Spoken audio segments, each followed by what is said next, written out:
Ignition sequence starts. 6, 5, 4, 3, 2, 1, 0. Liftoff. We have a liftoff.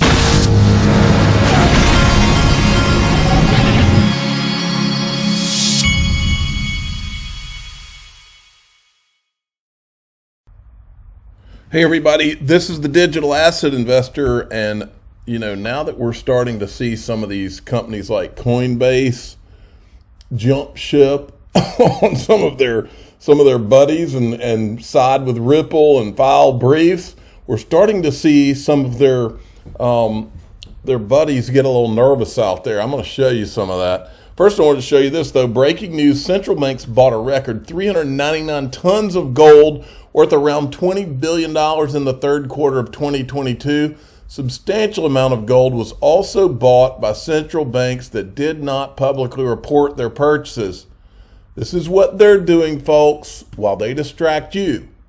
That's why one of my sponsors is Glint. It's why I'm buying physical gold, and I'm buying gold in my Glint account.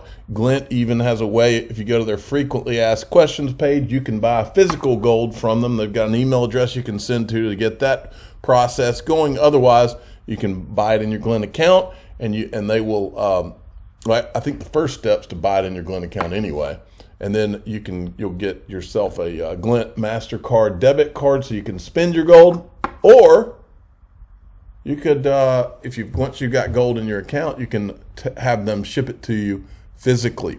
Now, ProCoinNews.com, who is the official sponsor of the Digital Asset Investor Fishing and Hunting Club, or Hunting and Fishing Club, however you want to say it, they did a call for Coinbase. As long as they're filing a brief, you're now at odds with the SEC. You may as well list XRP, and we know you're not afraid to take risks like that because you never delisted the Ethereum-based tokens that the SEC also called a security in the insider trading case. So we know Coinbase is not afraid to go counter to what the SEC says.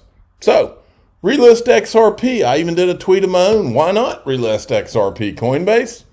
No reason why not. Now, since the last 24 hours, the XLS 20 tokens went live, I want to make sure that we go back over for a second what exactly that means, what exactly this means. Because this is Monica Long talking to Ripple's, I forget what this guy's name is. He'll say it right now.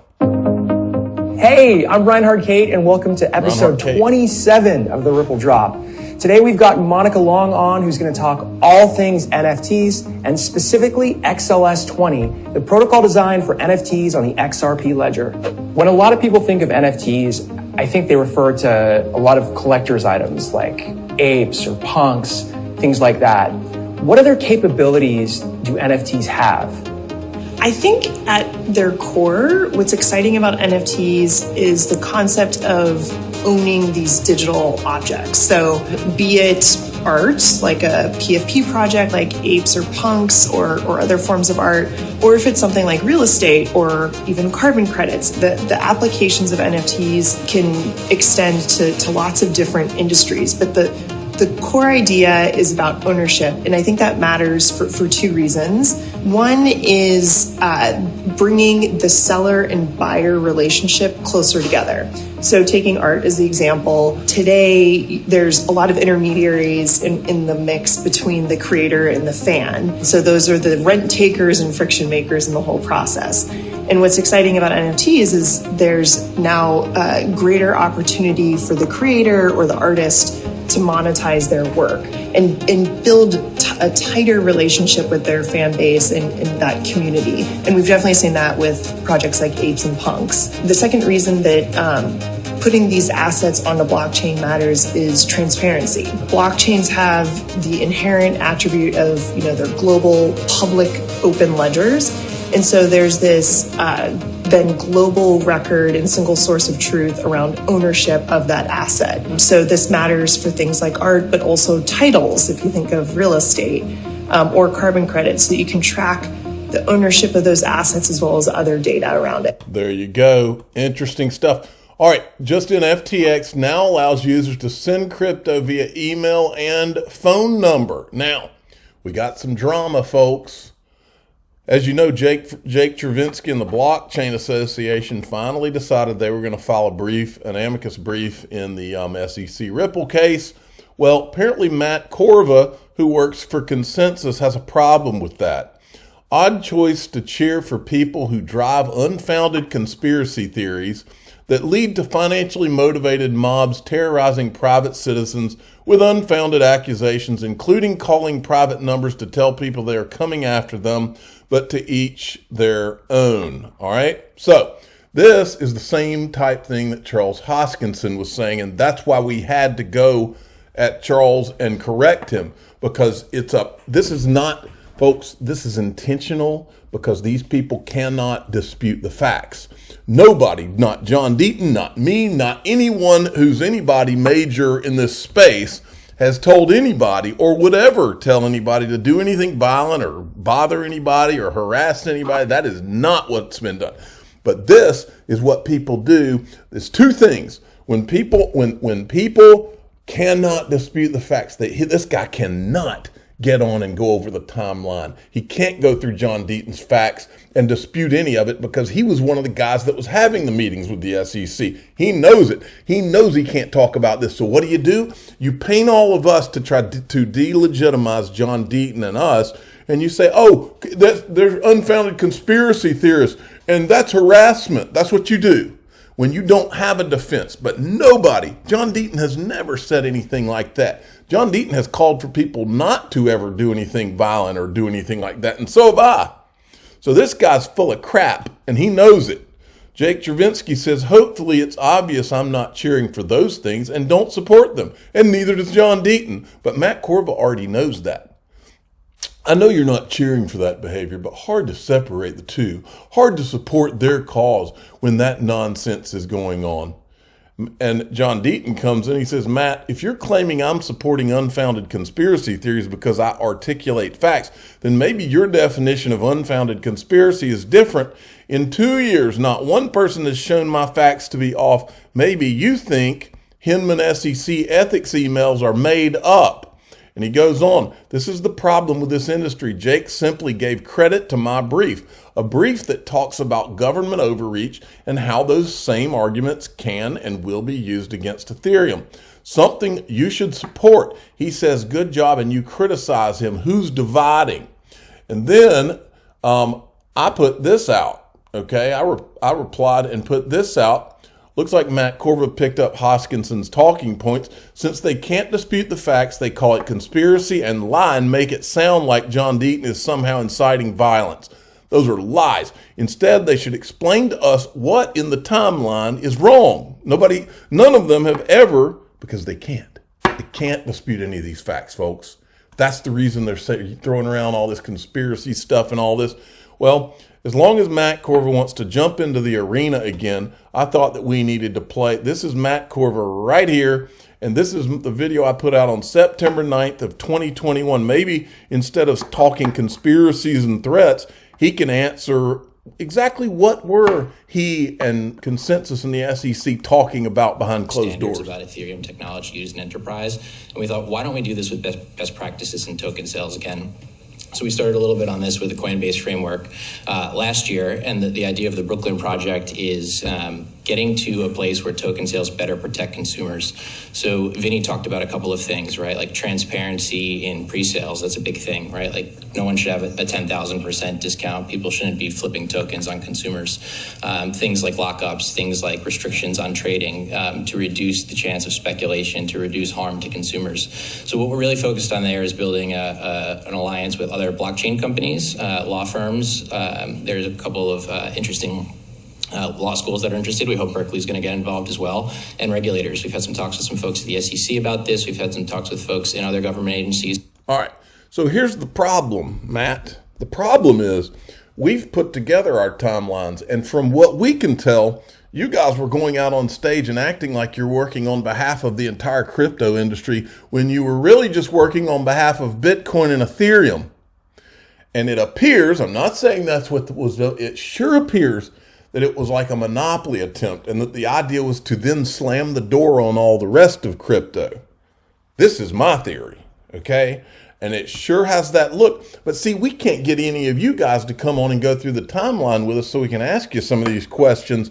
Say, oh, well, did you guys talk about Cardano behind this? Were you guys, because all of a sudden everybody wants regulations, but these guys were silent as they could be after that Bill Hinman Ethereum free pass for 3 freaking years. You didn't see them going to Congress talking about legislation and all of this because they already had it.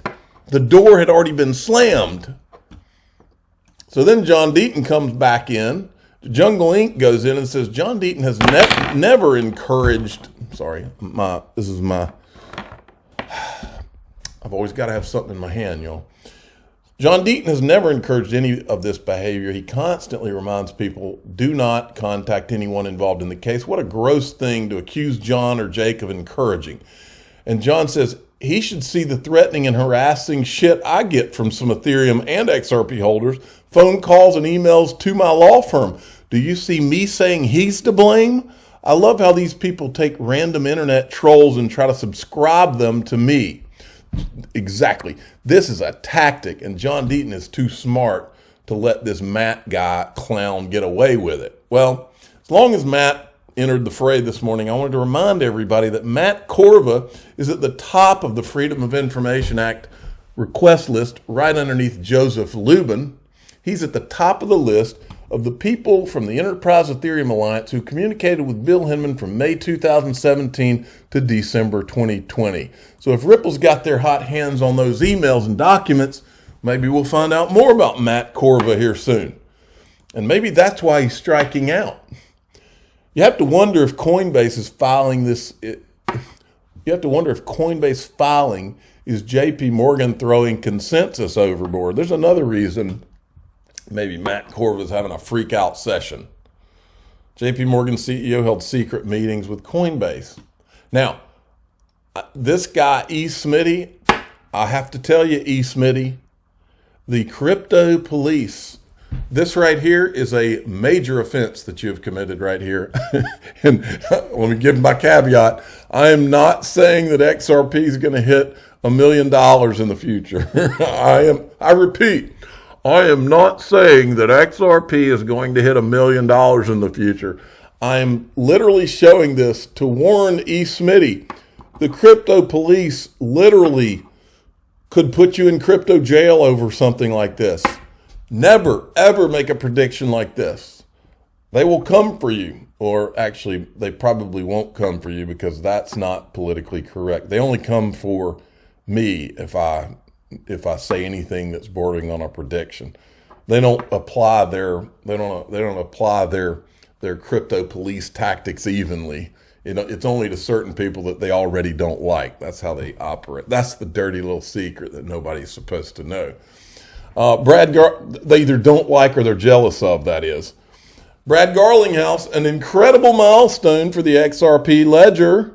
And he's retweeting David Schwartz's thing about the XLS 20 token. And this makes me miss Seinfeld. I need to go back and watch Seinfeld all the way through. That was a much more innocent time in the United States of America. And then this Mickle XRP says this one was awesome. This is from Jimmy Valley's Val Hill Capital filing. For example, on June 6, 2018, the then SEC Chairman Jay Clayton described cryptocurrencies like XRP as replacements for traditional currencies in an interview with CNBC. Cryptocurrencies, these are replacements for sovereign currencies. Replace the dollar, the euro, the yen with Bitcoin. That type of currency is not a security. A token, a digital asset where I give you my money and you go off and make a venture, and in return for giving you my money, I say you can get a return. That is a security, and we regulate that. And what he means here is like Ethereum. Remember when Vitalik Buterin said, yeah, if you get in early, you can get it cheaper or something like that about the Ethereum ICO? Remember that? I do.